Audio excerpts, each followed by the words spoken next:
سب دیکھنے اور سننے والوں کی خدمت میں محبت والا سلام۔ عرفان احمد خان صاحب ہمارے ساتھ ہیں۔ خان صاحب، جرمنی سے کیا خبر ہے؟ کوئی غیر ملکیوں کے بارے میں بتائیے ہمارے دیکھنے والوں کو۔ غیر ملکیوں کے بارے میں آپ کو پتا ہے کہ بھائی حکومت نے مختلف اسکیمیں یہاں پر نکالی ہوئی ہیں جی، جس میں غیر ملکیوں کو کہا گیا ہے کہ بھائی آپ اپنے آپ کو سوسائٹی کے اندر انٹیگریٹ کریں۔ ایسے کورسز نکالے ہیں جن کو اپنے آپ کو اپ گریڈ کریں، اپنے نالج کو اپ گریڈ کریں، تاکہ جو ہماری لیبر کی ضرورت ہے وہ ہمیں باہر سے لینے کی بجائے جو لوگ یہاں موجود ہیں انہیں کو جو ہے وہ اپنی کمی پورا کر لیں، اور جو ویزوں کے مسئلے بن رہے ہیں اسائلم کے وہ بھی اس سے حل ہو جائیں گے، تو لوگ اپنے ویزوں کو چینج کروائیں۔ لیکن اس طرح کوئی ایسی خاص توجہ نہیں دی غیر ملکیوں نے۔ جو حکومتی ذرائع بتاتے ہیں یا حکومتوں کے ادارے جو ہیں، وہ حکومت یہ بھی کہتی ہے کہ ہم نے ایک نان ای یو ریزیڈنٹس، مطلب جن کے پاس یورپین یونین کے پاسپورٹس نہیں ہیں، وہ لوگ جو یہاں آباد ہیں جرمنی کے اندر، ان کے لیے ایک ادارہ بنایا تھا فیئر انٹیگریشن کا۔ جی، ٹھیک ہے جی۔ اور ان میں ہر قسم کی جو غیر ملکیوں کو مدد چاہیے ہو تو اپنی پرائیویٹ لائف میں، نوکریوں کے معاملے میں، بھیڑوں کے ساتھ جو ان کے جھگڑے چل پڑتے ہیں یا ان سے چترتی ہے، وہ مسئلے حل نہیں ہوتے، بھیڑوں سے ان کو شکایت ہوتی ہے، بھیڑوں کو ان سے شکایت ہوتی ہے غیر ملکیوں سے، ایسے تمام معاملات وہ کہتے تھے کہ آپ ہمارے پاس لے کے آئے، ہم ان کو حل کریں گے۔ جی، اور اس کے انہوں نے جو ویب سائٹ بنائی ہوئی ہے وہ 7 لینگویج میں ہے، German, English, French, Arabic, Spanish, Russian, Persian, Turkish. اور وہ کہتے ہیں کہ ہم سے رابطہ قائم کریں، اپنا کیس بتائیں ہمیں، ہم پھر آپ کو گائیڈ کریں گے کہ آپ نے کس دفتر میں جا کے ہمارے، کیونکہ فیئر انٹیگریشن کا پورے جرمنی کے اندر ابھی دفتر نہیں ہے، بڑے بڑے شہروں میں ان کے دفتر قائم کیے کہ آپ کہاں پر جو ہے وہ رابطہ قائم کریں۔ پر لوگ کہتے ہیں ابھی تک ہم سے صرف 13,600 لوگوں نے مدد مانگی ہے، جبکہ ہزاروں یہ کیسز جو ہیں، لوگ جو ہے ہزاروں کی تعداد میں ہیں جن کو مدد کی ضرورت ہے۔ اس طرف انہوں نے توجہ لائی ہے کہ بھائی ادھر ادھر دھکے کھانے کی بجائے جو محکمہ حکومت نے بنا دیا ہوا ہے، یا وکیلوں کے پاس جا کے پیسے دینے کی بجائے، یا بہت سارے لوگ ہیں جو وکیلوں کے خرچے نہیں دے سکتے تو پھر وہ چپ کر کے بیٹھ جاتے ہیں، تو اس صورتحال سے آپ کو نکلیں اور فیئر انٹیگریشن جو محکمہ بنا ہے اس سے جو ہے وہ مدد حاصل کریں، تاکہ جو غیر ملکی کے مسائل ہیں وہ کم ہوں اور زیادہ سے زیادہ جو ہے لوگ سوسائٹی میں انٹیگریٹ کر سکیں۔ تو غیر ملکیوں کے حوالے سے یہی ایک آج کل۔ اچھا خان صاحب، ایک سوال ہے یہاں پہ، پچھلے دنوں میرا کچھ لوگوں سے رابطہ ہوا، ان میں خواتین بھی تھی۔ یہ تو ایک بڑا اچھا سسٹم یہاں پہ دیا ہوا ہے، لیکن ہمارے لوگ دلچسپی نہیں لیتے، اور جن سے میرا رابطہ ہوا ان کا کہنا یہ ہے کہ ہمیں واپس بھیجا گیا، حالانکہ انہیں پاکستان میں مذہبی پرابلم تھی، لیکن یہاں وکلاء نے ان کی اپیل نہیں کی، جو کوئی وکیل کیا ہوا تھا اس نے اپیل نہیں کی اور پولیس نے پکڑ کے واپس بھیج دیا۔ اس پر جو لوگ ہمارے پروگرام دیکھتے ہیں لوگوں کو بتایا کریں کہ اس طرح کے ادارے کھلے ہوئے ہیں، تو ایسے اداروں سے مدد لینی چاہیے نا خان صاحب؟ ضرور لینی چاہیے، بالکل لینی چاہیے، کیوں نہیں لینی چاہیے۔ یہ اداروں کا کام ہی ہے، بنائے اسی لیے ہے کہ بھائی ان کو فوری طور پر غیر ملکوں کی جو ہے وہ مدد فراہم کی جائے، لیکن ہمارے لوگوں کا اصل مسئلہ یہی ہے کہ لوگوں کو جو اپیل کا وقت ہوتا ہے، ہر چیز کا ایک وقت ہے نا، اپیل بھی آپ نے 30 دن کے اندر کرنی ہوتی ہے، وہ کہیں رہ رہے ہوتے ہیں، اور رہائش کہیں ہوتی ہے، بلڈنگ کہیں ہوتی ہے، پولیس ان کو کہیں ڈھونڈ رہی ہوتی ہے، اس وجہ سے جو وقت ضائع ہوتا ہے، تو جب وہ پولیس کی گرفت میں آتے ہیں اس وقت پھر ہر راستہ بند ہو چکا تھا، اپیلوں وغیرہ کے بھی مدد گزر چکے تھے، ایسے لوگ پھر اس کا شکار ہوتے ہیں، مشکلوں کا شکار ہوتے ہیں۔ تو میرا تو کہنے کا مقصد یہ تھا کہ جو نیا انہوں نے سسٹم نکال رہا ہے جس میں یہ بارڈروں کے اوپر جا کے بھیج دیں گے لوگوں کو، بارڈروں پہ رکھیں گے، وہاں لاگر وغیرہ بنائیں گے، تو اس سے بہتر یہ ہے کہ یہ فیئر انٹیگریشن کا جو محکمہ ہے انہیں کو بروز کریں اور ان سے اپنی مدد وغیرہ لے کے تو اپنے اسٹیٹس کو چینج کروانے کی کوشش کرنی چاہیے۔ اچھا جی، برلین میں باقاعدہ طور پر ایسا لاگر تیار کر دیا گیا ہے، اور وہاں پہ جو نئے قوانین ہیں ان کے مطابق لوگوں کو رکھا جائے گا، اور باہر نہیں آپ جا سکتے، جو اندر وہاں پہ رہے گا وہیں پہ انہوں نے کہا جی بیڈ اور کھانا ملے گا، اور وہیں پہ اس وقت تک انتظار کرے گا، یا تو اسے واپس بھیجا جائے گا یا پھر اس کا کیس منظور ہوگا، مگر لگ یہ رہا کہ کیس کم ہی منظور ہوگا. اب صرف وہی ہوگا جس کے پاس کو مضبوط وہاں کے مسائل جو پریشانی ہو لے کے آئے گا، وہ ان کو اچھی طریقے سے بتا سکے گا. ایک چیز اور خان صاحب، جب لوگ پکڑے جاتے ہیں پھر وکیلوں کے پاس دوڑتے ہیں، پھر کوئی کہتا ہے یا وہی وکیل کہتا ہے جی فلاں وکیل کر لو، پھر 2,000 یورو دیتے ہیں یہاں پہ. تو آپ نے جو بات کی کہ ایڈریس کوئی اور ہوتا ہے، اور اگر وکیل کیا ہو تو پھر کیا آسانی ہے کہ اس کے ساتھ خود بھی رابطہ کیا جائے؟ وکیل کے پاس آپ نے فل مارک دے رہے ہیں، وکیل نے ہی آپ کا کیس لڑنا، بعد میں پھر جو بھی آرڈر سے طے کرنا ہے وہ پھر وکیل نے کرنا ہوتا. اچھا جی، تھوڑے سے انٹرنیشنل حالات کی طرف چلتے ہیں. خزب، کیا حالات چل رہے ہیں ایران کی طرف سے؟ کچھ سنا ہے کہ ابھی تک کوئی ایسی بات چیت آگے بڑھ نہیں رہی. آپ کے پاس کیا اپڈیٹ ہے؟ دیکھیں، وہ معاہدہ تو جو معاہدے کا ڈرافٹ ہے وہ تو طے پہ آ گیا ہے. جو جس کو کہنا چاہیے کہ معاہدہ تو وہ نہیں ہے، وہ ایک فریم ورک ہے کہ جس فریم ورک کے اندر رہتے ہوئے آپ اگلے 30 دن جو ہے وہ مذاکرات کریں گے ایران اور امریکہ کے درمیان. اب یہ کسی سازش کی موجودگی میں ہوں گے یا ڈائریکٹ ہوں گے یہ ابھی واضح نہیں ہے، لیکن بہرحال یہ بات طے ہو گئی ہے کہ اب جنگ نہیں ہوگی. اب جو بھی آپس میں اونچ نیچ ہوتی ہے، کوئی خلاف ورزی کرتا ہے تو اس کے لیے فوری طور پر دونوں پارٹیاں بیٹھیں گی اور اس کا حل نکالیں گی. جنگ کی طرف یہ نہیں جائیں گے. ایک ابھی تک بہت ساری باتیں ابھی اس معاہدے کی جب تک جمعے تک ویٹ کرنا پڑے گا، جمعے کو ساری بات سامنے آئے گی.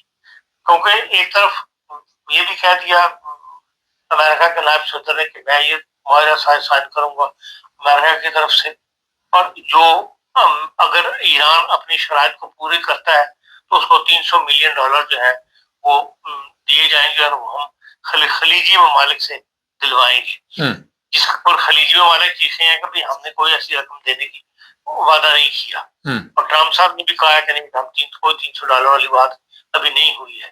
لیکن ایک طرف کہنے والا بھی امریکہ کا نائب صدر تھا، اور کلیئر کٹ اس کا ٹی وی انٹرویو موجود ہے کہ اگر ایران اپنی تمام شرائط پوری کر دے تو ہم $300. اس کا مطلب یہ بھی بات ان کے مفاہمات جو بل تیار ہو رہا ہے معاہدہ، اس کے اندر یہ بات بھی شامل ہے کہ ایران کو یا جو جنگ میں متاثرین ہیں ان کو کوئی نہ کوئی رقم وغیرہ دی جائے گی اس دامان کے طور پہ. اور خیال یہ کیا جا رہا ہے کہ بھئی ایران کو یہ رقم خلیجی ممالک سے یہ دلوائے گا امریکہ. اب جتنی جلدی یہ معاہدہ ہو جائے اتنا زیادہ بہتر ہے، کیونکہ سب اس وقت انتظار میں ہے کہ بھی اب ہرمز کھلے.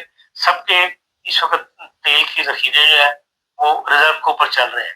اسی لیے فوری طور پر کل کیونکہ G7 کی کانفرنس تھی، یا یہ سارے اکٹھے ہوئے تھے، وہاں 5 یورپین ممالک جو ہے انہوں نے اجلاس کیا، اور اس کے بعد باقاعدہ یہ مشترکہ اعلان کیا کہ بھی اگر ابنائے ہرمز کی جو حفاظت ہے وہ ان 5 ممالک کو دے دی جائے، جس میں فرانس، جرمنی، برطانیہ، اٹلی یہ ممالک شامل تھے. ان کا ہم اس کی حفاظت کریں گے، تو ایران نے اس کو ریجیکٹ کر دیا. ایران نے کہا نہیں، اس کا فیصلہ اس گفت و شنید کے دوران ہی ہوگا جو اس معاہدے کے تحت ہونے کے بعد گفت و شنید ٹیکنیکل باتیں جو طے کی جائیں گی شروع ہوگی اسی میں ہم طے کریں گے.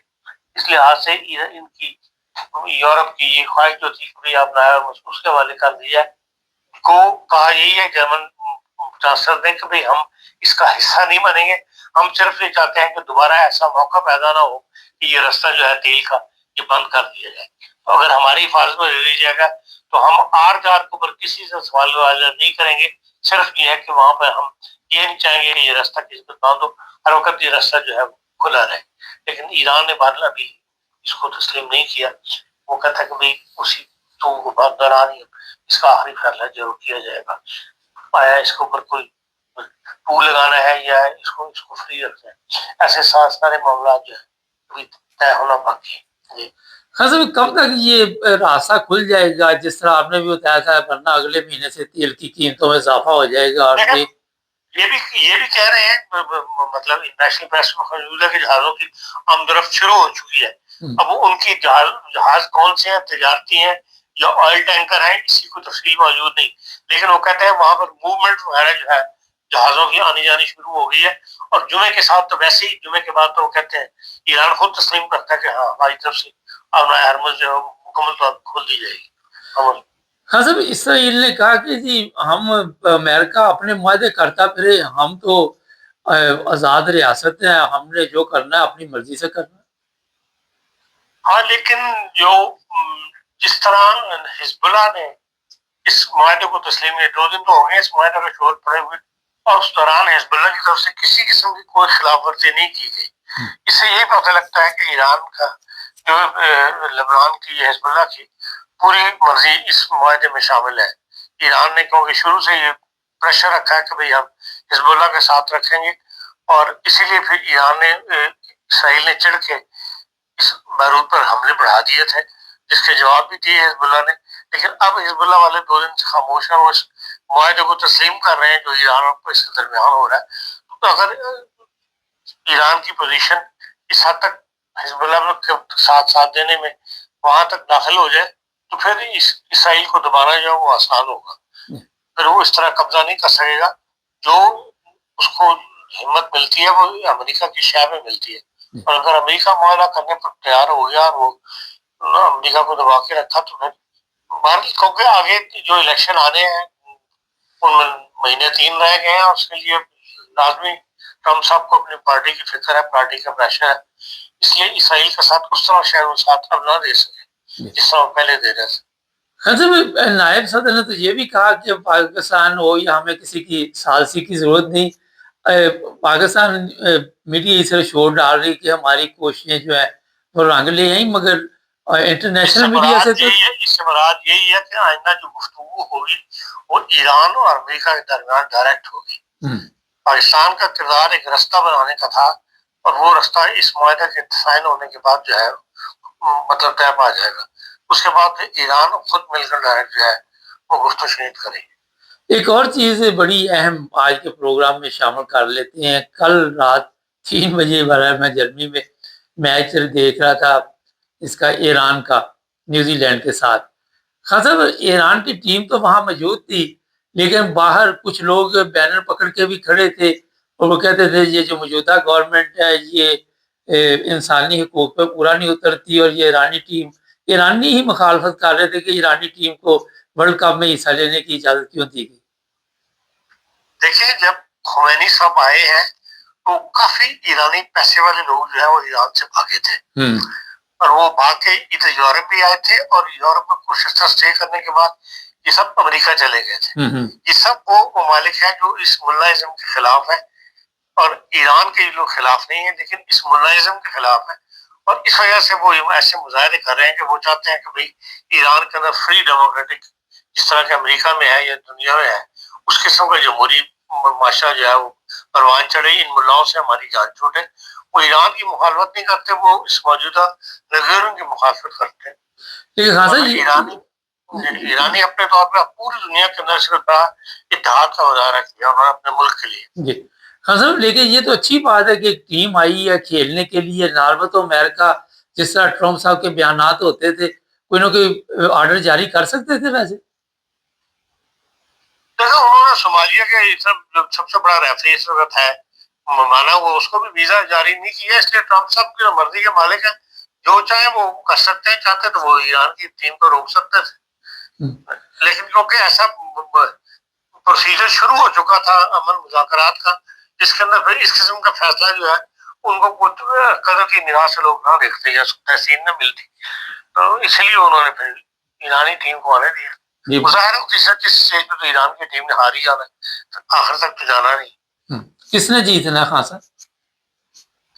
پتہ نہیں، یہ تو فٹ بال کے ماہرین بتا سکتے ہیں، میں تو ایسا زیادہ فٹ بال کو چلے گا صاحب، بہت شکریہ آپ کا۔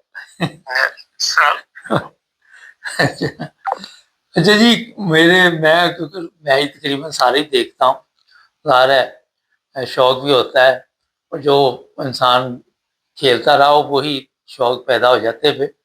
تو ایک سوال آیا تھا کہ آپ ہر میچ میں ایک ٹیم کی جھنڈا جو ہے اس کی تصویر سوشل میڈیا پہ ڈال دیتے ہیں۔